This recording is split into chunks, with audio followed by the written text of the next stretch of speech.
И сегодня мы продолжаем разбирать такого актера, как Джейсон Стэтхэм. Видео, которое я выпустил ранее, набрало достаточно быстро большое количество комментариев. Майк, с тебя 50 фунтов. Я же говорил, что он вернется. Многие дополнили мои выводы, многие не согласны, многие называли меня сумасшедшим, ну это в мягкой форме. Ну и у многих возникли вопросы. Почему? Да я же шпион. Такой вывод. Ну давайте разберемся, почему такой вывод. Надо посмотреть еще разок, да? Я выбрал фотографии, менее фотошопленные, в нейтральной позиции, для того, чтобы было понятно, почему есть определенные выводы. Мы должны первое посмотреть на его череп. У нас есть линия ориентира, это височно-нижнечелюстной сустав, дуги нижней челюсти, это губы, это возвышение верхней челюсти и ушные раковины и глаза, надбровные дуги. Также у нас есть сосцевидный отросток, который мы здесь от Джейсона не можем проверить. Если вы сейчас внимательно посмотрите на эту фотографию, вы увидите, что нижняя челюсть с левой стороны опущена вниз, справа поднятая вверх. Губы также имеют форму вытянутую, с поднятым правым углом и опущенным нижним углом. Глаза повторяют эту же форму, надбровные дуги повторяют эту же форму, ушные раковины повторяют эту же форму. Это говорит о фиксации черепа в этой позиции. Да я сам себя из комы выводил, а потом сам себе осколки из глаз вытаскивал. Я прыгал с небоскреба с обычным плащом вместо парашюта и сломал себе обе ноги. Когда мы наблюдаем от 2 до 3 и более линий в одном регионе с параллельными прямыми, это говорит о фиксации региона. У меня на YouTube-канале есть ролик на эту тему. Кто не смотрел, сходите посмотрите. Слышали все? Вот это видео называется «Визуальная диагностика». Давайте посмотрим эту фотографию. Тоже относительно нейтральная фотография, без яркого фотошопа. Мы также можем увидеть по ориентирам, которые есть на этой фотографии. Блин, такое впечатление, что он смотрит прямо мне в душу. Ты знаешь, что мне надо.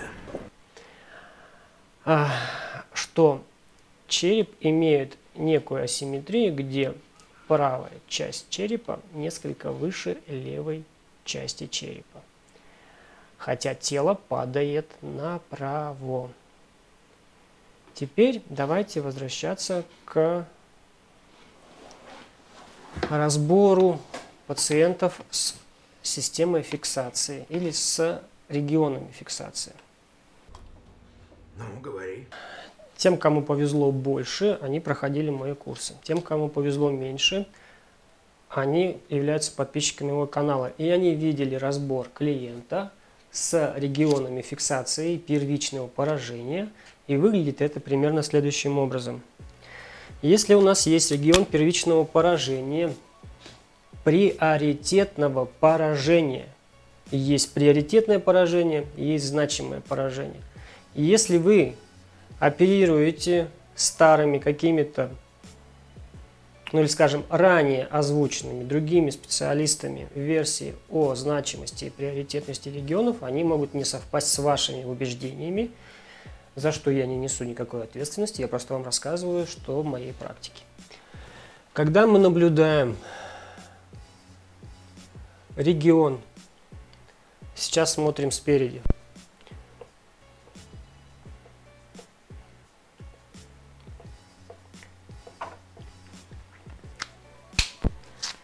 Когда мы наблюдаем регион с какими-то фиксациями параллельного типа по линиям ориентирам,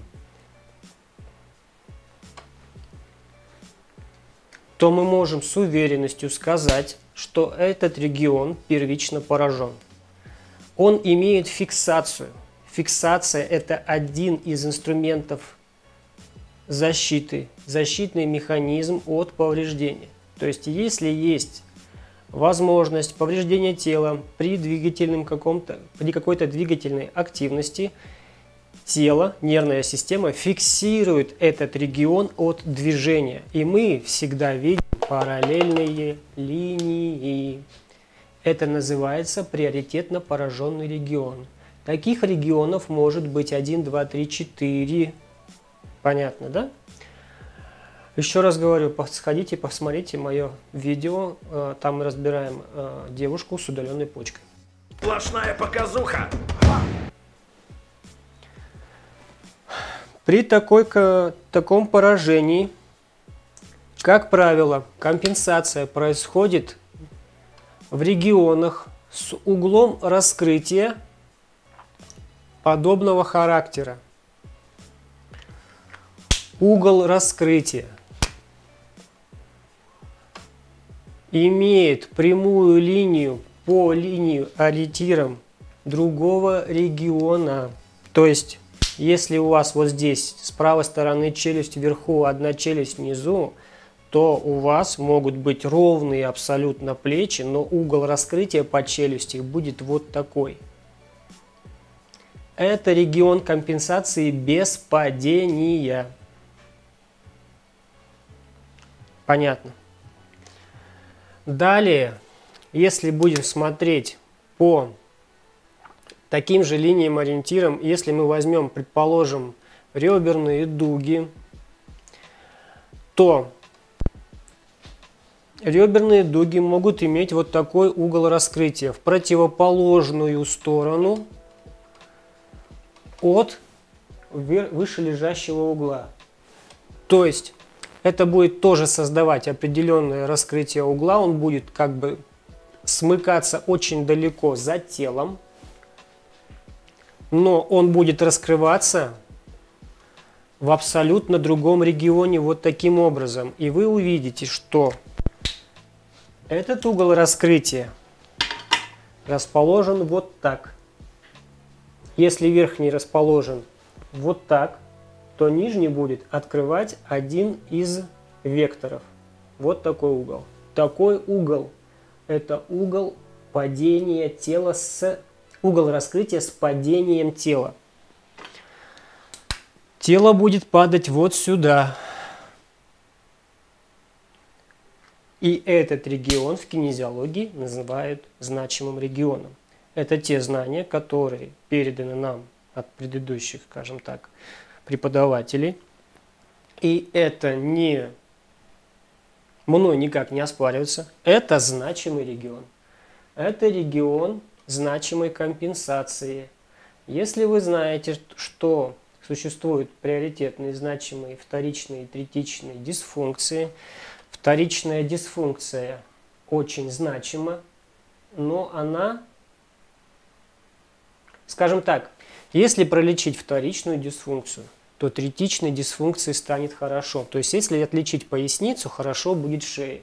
Но с черепом ничего не изменится. Он как был заблокированный, так заблокированный и останется. Кажется, мой день только что стал намного лучше. В дальнейшем, ввиду какой-то нагрузки, все компенсации будут возвращаться. И уже ниже лежащий регион будет абсолютно стабильным регионом. То есть он будет иметь нормальные линии, горизонтальные линии по отношению к горизонтали, к плоскости. Но очень часто вы сможете найти иную версию происходящего. Компенсация произойдет на уровне таранной кости. Ротация латерофлексия со смещением таранной кости. И может не наблюдаться вот таких регионов раскрытия. И это проблема тоже черепа. Надеюсь, это понятно. Такую картинку вы будете наблюдать при механической дисфункции. Механическая дисфункция, дисфункция миофасциальных цепей, кинематических цепей подразумевает вот такие вот картинки. Они могут быть вариабельны, разнообразны, все зависит от региона поражения. Но существуют и другие картинки, о них я уже рассказывал. Давайте сейчас мы с этой не будем разбираться.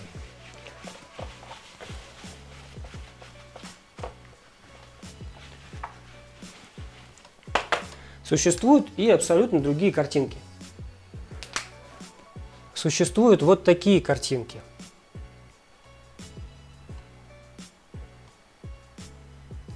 Где есть перекошенный таз, есть перекошенные реберные дуги, есть перекошенные плечи, есть перекошенная челюсть, есть перекошенные уши. И выглядит все это так, как гомолатеральный сколиоз. И это в чистом виде дисфункция нервной системы. Это не механическая дисфункция. Это парасимпатический паттерн, либо гомолатеральная дисфункция, где существует дисфункция, связанная с парасимпатической нервной системой. Это не механическая проблема. И поэтому я обращаюсь к тем комментаторам, которые пытались каким-то образом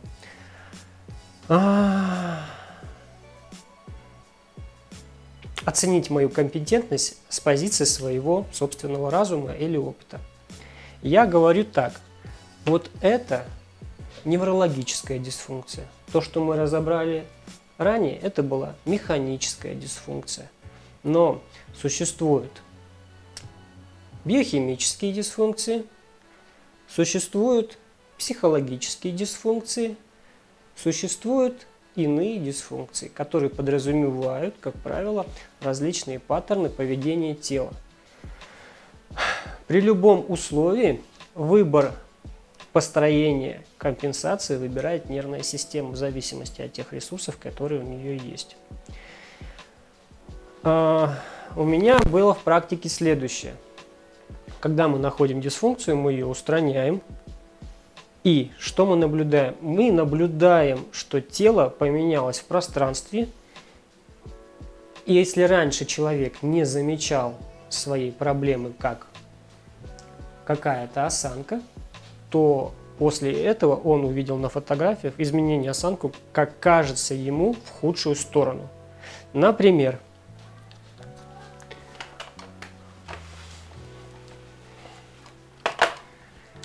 вы имеете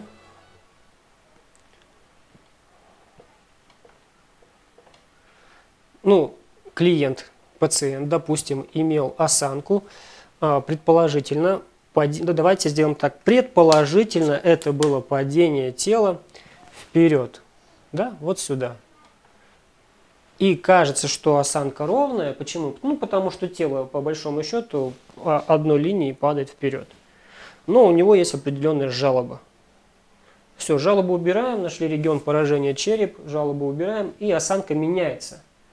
А меняется она, как кажется ему, не в лучшую сторону. Она становится либо такой,